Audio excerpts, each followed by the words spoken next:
You're tuning into Black and White Sports on YouTube. The no-holds-barred truth on sports. The main event starts. All right, Black and White Sports supporters. Well, it looks like the NFL is going to learn nothing. Absolutely nothing when it comes to this situation involving streaming. Now, I know in this case, okay, they may put it on a platform that is free. I don't think that's really the point. I don't. I think a lot of people, in fact, I know a lot of people are fed up with the fact that the NFL won't just put games on network television channels. Now, if you got a streaming service and you use that streaming service to watch these three-letter networks, that's your deal. But the fact is, and a lot of people don't realize, millions upon millions of Americans still rock antennas as their form of television. That's what they use. In fact, there's actually a movement to go back to doing that from a lot of people. And so people are sort of fed up with the streaming thing. It was all a big hoax. It was a lie, remember? Supposed to be so much cheaper than cable, so much cheaper than DirecTV, so much cheaper than Dish Network, and you look up, you're spending $175 a month to making sure you've got all these streaming platforms that you got to have. Because the fact is, you still got to have something that is akin to cable or satellite, and then you got to have the ESPN Unlimited and Disney Plus and Peacock and Amazon Prime and Netflix, and it just keeps going. And we also are going to talk about the fact that the Saudis look like they may be pulling their funding away from Tom Brady and the flag football situation. Look, I can't say I blame them. I mean, after watching that product, and the NFL, of course, is starting a professional flag football league that I think zero people are interested in watching. It's got to be a tax write-off, right?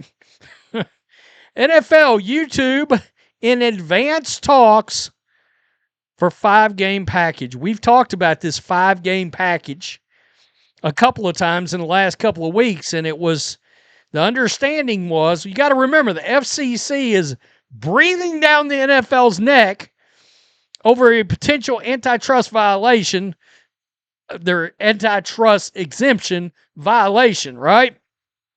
And it's got to do with streaming services, streaming platforms.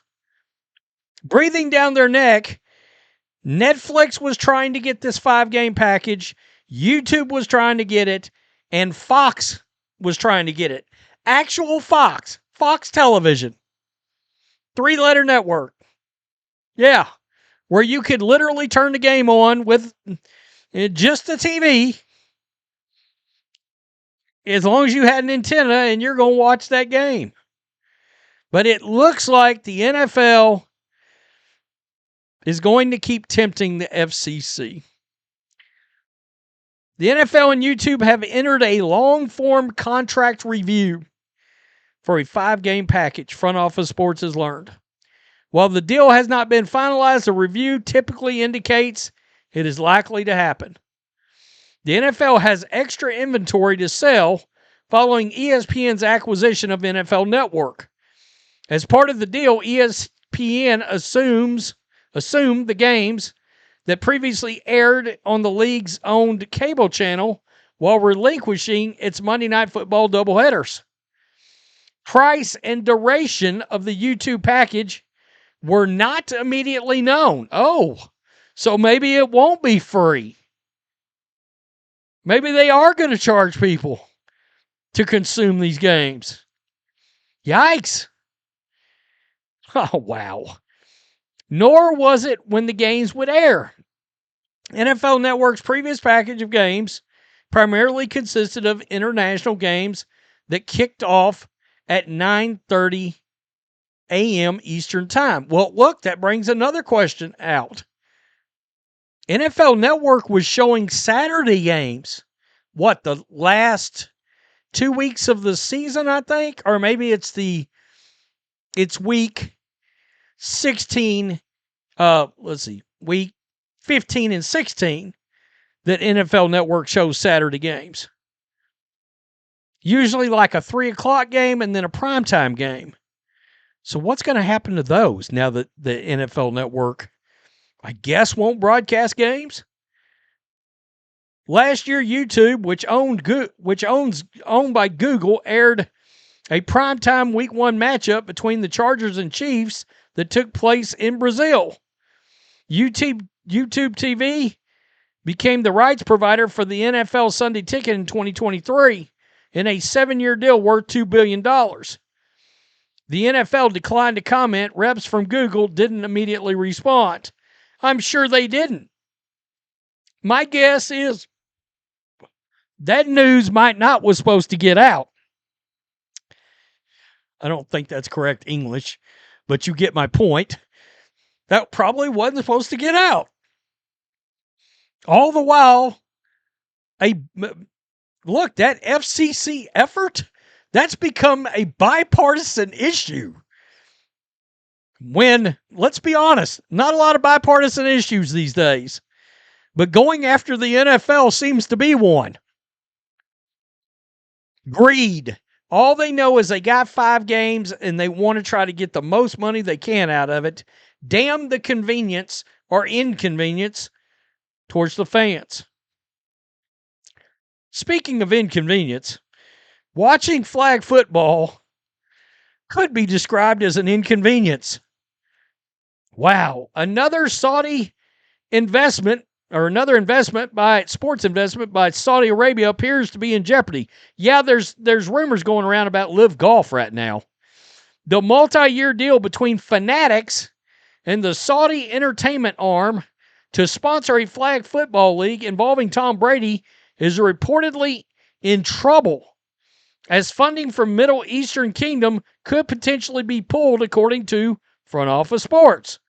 The report comes hours after it came to light Saudi Public Investment Fund was reportedly on the verge of pulling funding from Live Golf.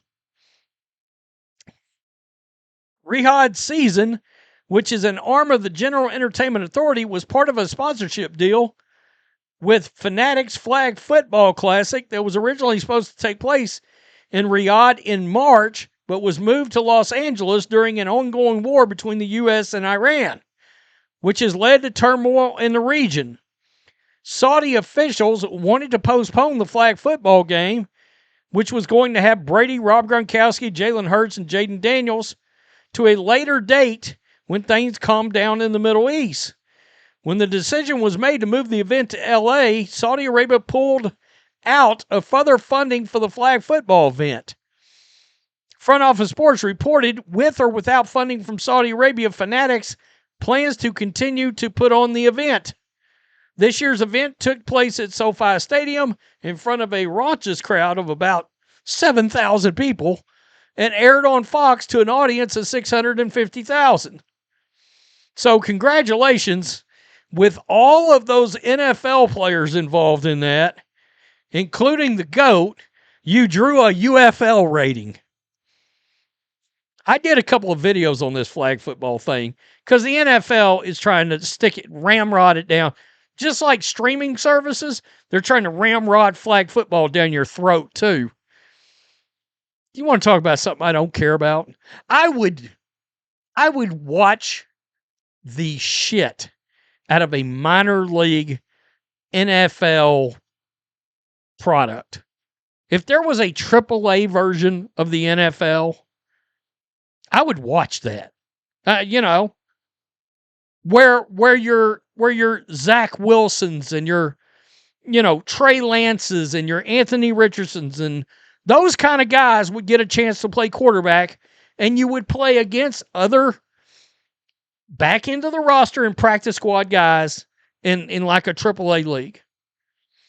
I would watch the hell out of that. Are they trying to do that? No.